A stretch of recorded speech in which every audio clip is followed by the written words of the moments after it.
Welcome to the A.L.I.V.E. Active Shooter Survival Training Program, where the experts break down active shooter incidents to discuss and assess each event to help you stay alive. This is your host, security expert and creator of the A.L.I.V.E. Active Shooter Survival Training Program, Michael Julian. Welcome, everyone, to the next episode of the A.L.I.V.E. Active Shooter Survival Training Program podcast. I think this might be the first one of 2020 or the second one. We're just going to talk a little bit today about the Instructor Certification class for the A.L.I.V.E. program, which we had another one this last weekend. Joining us today is my good friend, Mark Gillespie from Texas, who is also a certified instructor. What's happening, Mark? Hey, Michael, not much. Just glad to be here. Happy New Year. Thank you. You having a good year? End of February now. Yeah, no kidding, right? It's going quick. So let's see. Couple things. We did have, I just went online real quick to see what kind of incidents we might have had. And we've had a couple, of course. So as far as active shooters this year, obviously we've had some, and I thought, well, let's look at what happened first. And it said within the first 24 hours of 2020, America had at least 3 more mass shootings. This is for the Center for Gun Violence. So they tend to exaggerate a little bit and put everything in, gun violence, mass shooting. But, these may not necessarily qualify as active shootings, but they were mass shootings. I don't know all the details. The Wednesday after New Year's, 7 people were shot during a dispute at a hookah bar in West Virginia. Now, a lot of times these mass shootings will happen as retaliation because there's a fight. That's not really the active shooter that we talk about, that we teach about, though a lot of the survival tactics can be the same, because once any kind of act of violence breaks out, you can use the steps of A.L.I.V.E. to try and save yourself. Let's see, and that was in West Virginia. 4 people shot at a party at a Cleveland club, and 4 people were shot, 3 fatally at a St. Louis intersection. I don't know the details on those.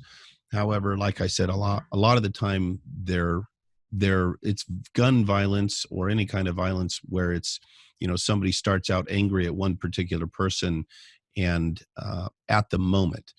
A lot of the active shooting events that we talk about and that our textbook are typically events that evolve over time, because like in the program we talk about this type of violence being it occurs over time. It's not just an event. Someone doesn't just wake up and decide to become an active shooter. However, people can lose their cool when they're upset because of a dispute in a bar and go out to the car and get their gun and come back in and start shooting. So the survival steps of A.L.I.V.E. certainly will apply here. So it's very, very unfortunate that this continues, and hopefully we'll just continue to get the word out about A.L.I.V.E. because we know it works. So, Mark, regarding the instructor, let me just say something. Sure. Let me just say something about that. Oh, you're right. The course is designed. You've designed the course around active shooter incidents. Something that's been planned by one or several individuals due to many, many different things that are going on with that individual's life and mind. So we provide that training to people to know what to do to survive an active shooter incident. But the great takeaway from your course, Michael, is that it can be any shooting incident. It could be any incident involving violence, a weapon or an instrument to create violence and terror. So it's not just the great takeaway is that it's not just to survive strictly an active shooter incident. It's to survive any incident that when the shit hits the fan, you know what you need to do. There's 5 steps that you clearly lay out that people can follow, and they will know what to do to increase their chances of survival. So it's a great program, and it applies in every scenario. So I think it's Yeah. wonderful. Thank you for that, Mark. And in the in-person class and the 3-hour online comprehensive course, we talk a lot about prevention, about recognizing those signs. Now, obviously, if there's a random act of violence and someone comes to a location that they've never been before and starts shooting, there's not a lot you can do to prevent that from a behavioral acknowledgement. Obviously, you want to make yourself a hard target so that there's access control into your buildings or your schools, and that sort of thing. But in the longer courses, in the in-person course, we talk about recognizing those signs, because again, this is not something that just happens. If an employee starts to act a certain way, or a student or a family member, and they start to act a certain way, we teach how to recognize that sort of thing so that we can hopefully address it either directly with them or some other way to prevent that sort of thing from happening. So thank you for that, Mark. I definitely agree. Um, and again, it's not going to get it's going to get worse before it gets better, unfortunately. Sure. And the way that we're going to hopefully make it better is, like I said, training and security, physical security and training. And so that's why we have the instructor certification course. When you went through, there was, I think, nine guys that came from all over the country for the 2-day course. And in the course, we go over, everyone's got to read the book and my book and take the 3-hour comprehensive online course before they even show up, so that they're pretty familiar with Right. it. But then we break down the video. The video of my presentation. We go through student lesson plans talking about the book. We break down every one of the 5 steps into why it exists, how to carry it out, how to teach it, why it matters, the mindset of the shooter or the active killer, to understand why they do what they do. And I liken it to being on a team sport. If you know your opponent's game book, their game plan, what they're going to do when the ball is hiked or served or whatever, you're way ahead of the game when it comes to countering whatever it is they're going to do, so that you can win. And winning in this situation is obviously staying alive. So we go through in the course all of that. We actually have a section where we teach public speaking. We teach people, and a lot of the guys that show up, like yourself, have been an instructor for years on a multitude of different subjects. So it's nothing new, but one little pearl of wisdom can make you that much better of a presenter. We'll talk about that.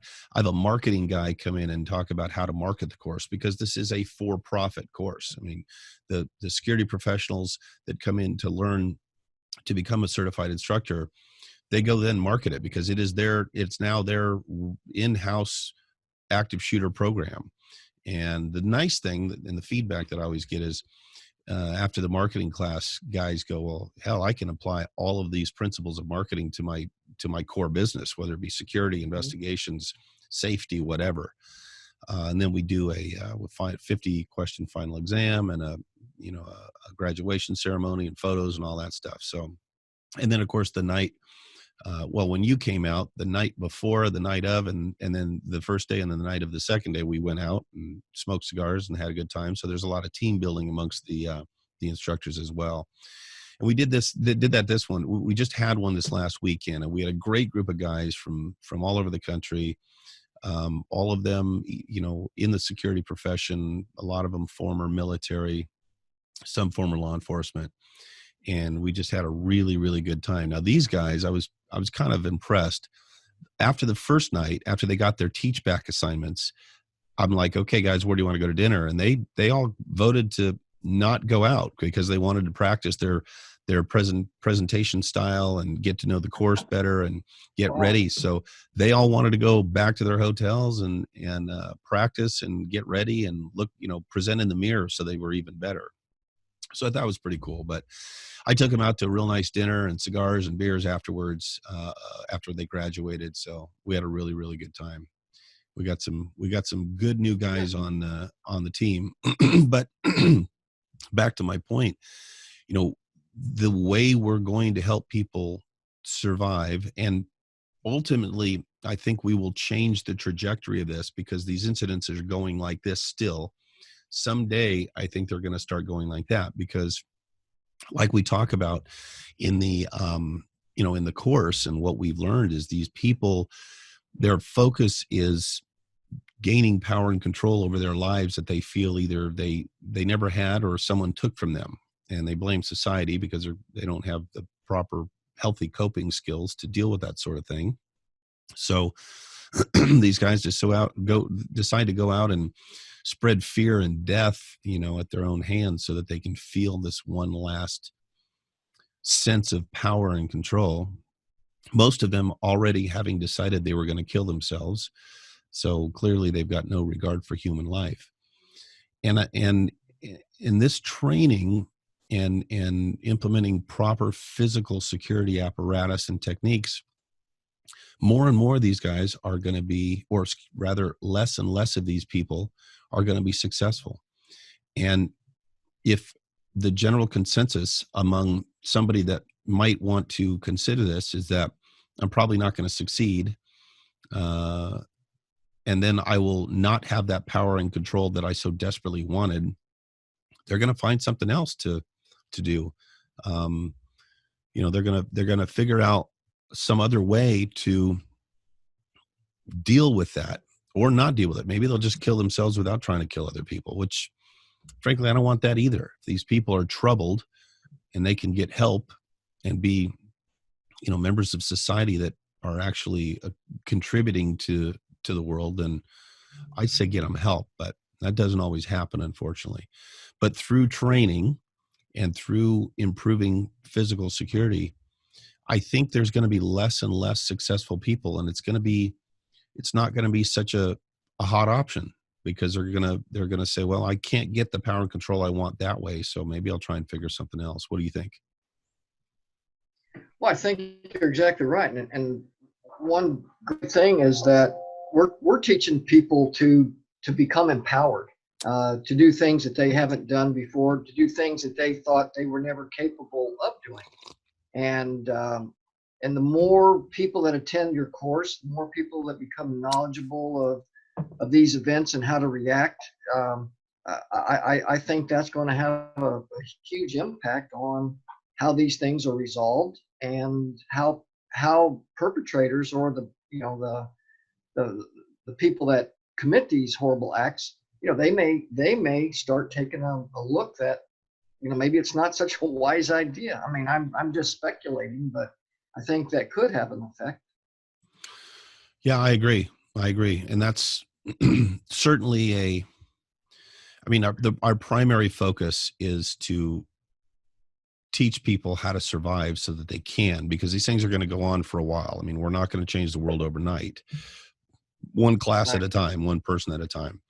But so we want to teach them survival. But I think if we teach enough people, and these incidences decline in success and body counts, maybe they'll choose another option. And we mentioned it before on other podcasts, twice last year, two students, one high school student in Colorado and one college student in, I think it was South Carolina or North Carolina, at a college there.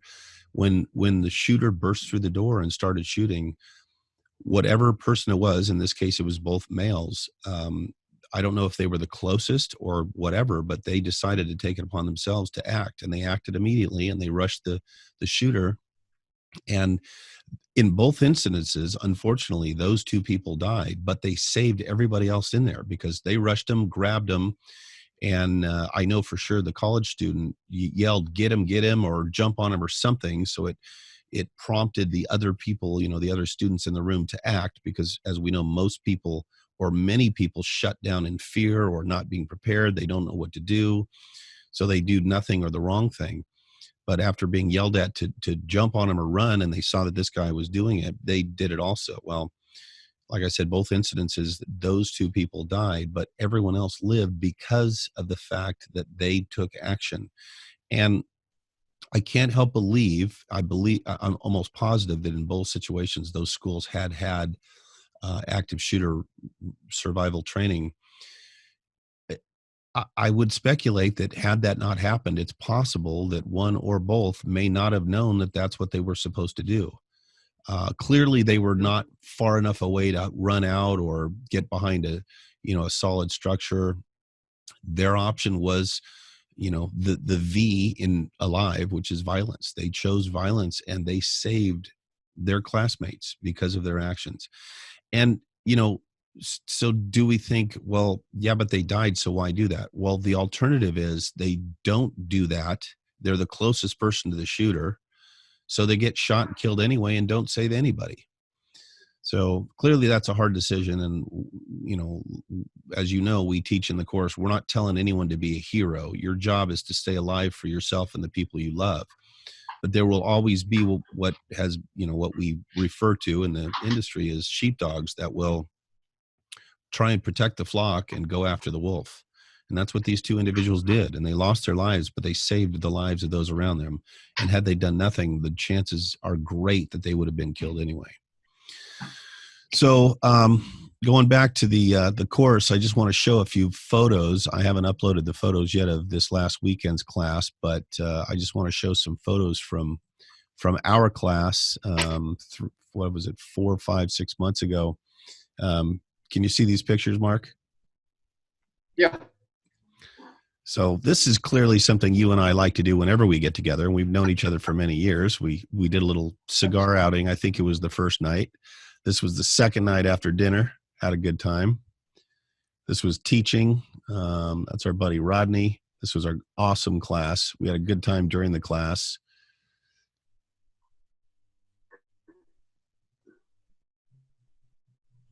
Couple of the instructors. Really good time during the class. Such a good group of guys.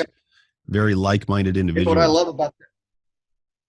love about that class, Michael, is you got people from all over the country, different levels of experience, all coming, with something that each one of us can learn from. And we go from not knowing each other to becoming very, very close and good friends just after 20 hours of being together. That's right. Some of the guys, I think this was dinner the first night, went out, had a beer, had a good time. Had a good time. This was probably that's hanging out. I think this was day 2.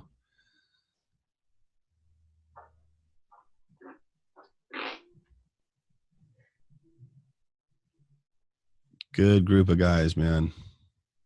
This is a testimonial interviews afterwards that we filmed.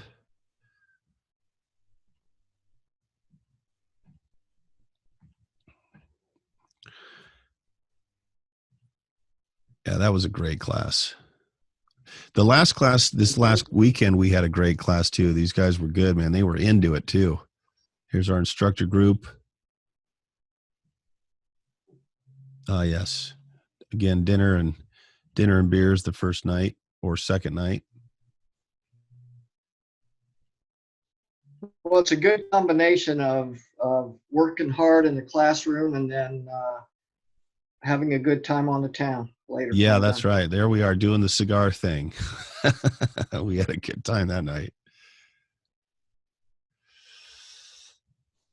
Oh, Mark, I think Mark might have had a couple that night. Were you reaching in to give me a kiss there, buddy? Well, I don't have to do that being under the influence. Oh man, that was great. Here's our group. Yeah, good guys. What's that? Good fraternity. Good fraternity. Those guys came from all over the country for that class. So I had a backlog for the next class. There was a lot of guys that couldn't do it because it was the first month after the new year. And so they're already signing up. The next course is going to be April 24th and 25th here at the A.L.I.V.E corporate office in Southern California.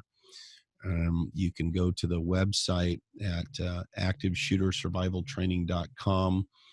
Go to the tab that's training, and then down on the third option is the Instructor Certification Course. So if you're interested in that, you can sign up for to get our emails and notifications as to when the classes are, or you can go right to the registration page and sign up and get get a seat and ready. I'm expecting the next class probably to be bigger because of so many people that wanted to do the January class but couldn't because of the timing.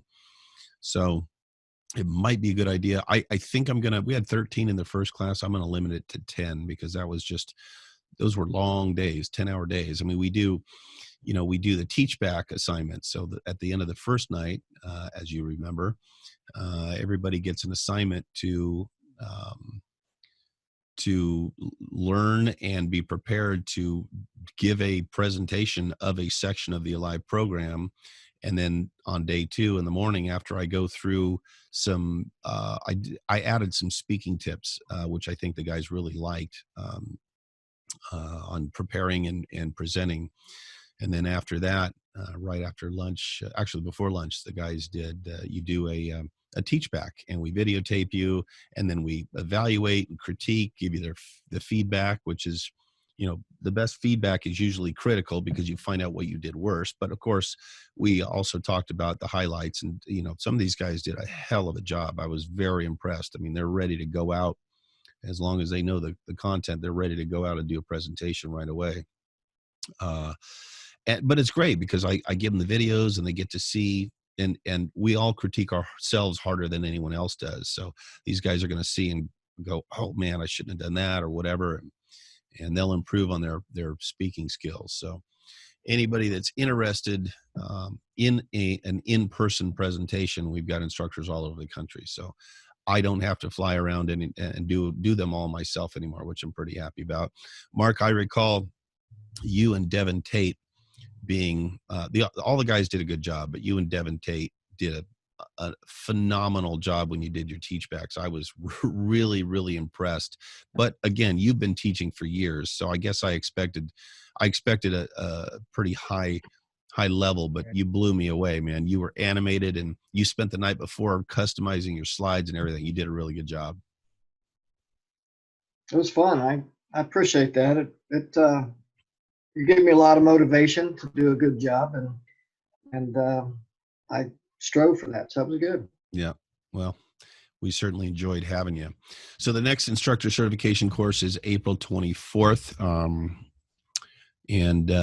So if anyone's interested in that, that's when that will be. Otherwise, Mark, you got any parting thoughts before we sign off?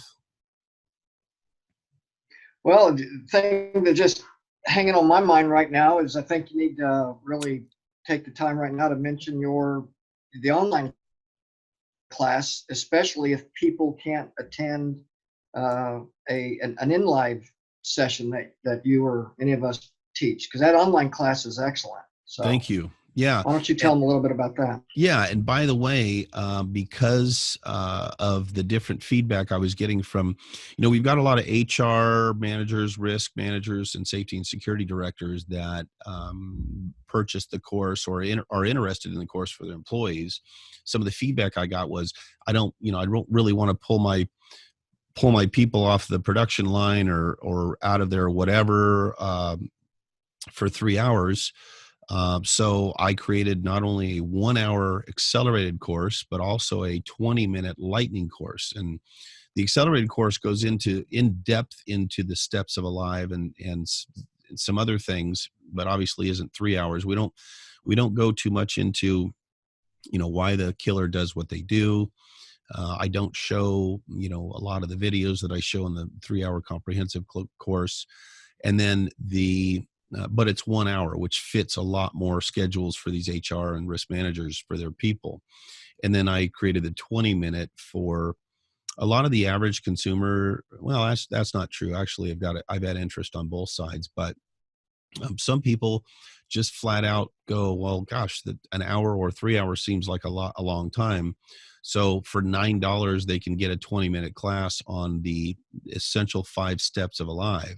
What I'm seeing is the people that take the 20-minute class now kind of are like, wow, I need to know more. So now they started signing up for the 1 hour and the 3 hour course, which I do offer a discount on if you've taken the Lightning course. So you end up spending less money, I think.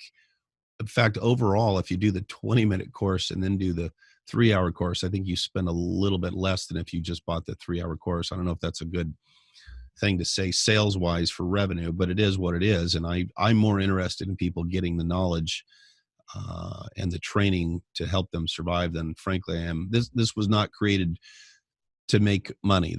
I didn't start doing this so that I'd get rich. I did it so it would help people survive. And with Liz Moreno, the survivor of the Las Vegas shooting, who credits the A.L.I.V.E. course with her survival, that reinforced that, and that's fine with me, but either way, anyone interested in the online course can go to aliveactiveshooter.com and get that. Of course, I've got the book. Now I'm starting to sound salesy, but I wrote the book 10 Minutes to Live, Surviving an Active Shooter Using A.L.I.V.E. because I knew that not everyone was going to be able to get the in-person course. So I wrote the book, and the book is the whole program and then some, obviously. And I call it a survival manual because it is. And I'm very, very pleased and fortunate. It's gotten some really good reviews from people that I respect, you being one of them. So the book's available, the online course, and then of course the in-person training, which now, because we've got even more instructors, can be done very easily anywhere in the country. So anyway, I'm hoping that between now and the next podcast we won't have any new shootings to report on. That is our desire. We'd like to put ourselves out of business so that there's no more need for this training, and I'm fine with that. That's kind of the goal. But until then, we will keep doing what we're doing. If anyone's interested in the courses, let us know. Again, the website is activeshootersurvivaltraining.com. Mark, as always, I want to thank you for being here. Thank you for being a part of the program. I know you're making a difference, and I'm just excited about what we're going to be able to achieve in 2020. Wouldn't you agree? Well, absolutely. All right, my friend. Well, as usual, thank you for being a part of the A.L.I.V.E. program. You can always get a hold of us through the website, or you can call my fancy A.L.I.V.E. number, which is 833-99-ALIVE. If you've got any questions. And until the next time, my friend, great to see you, and I look forward to seeing you again soon. Good seeing you. Take care, Mike. Bye-bye, everybody.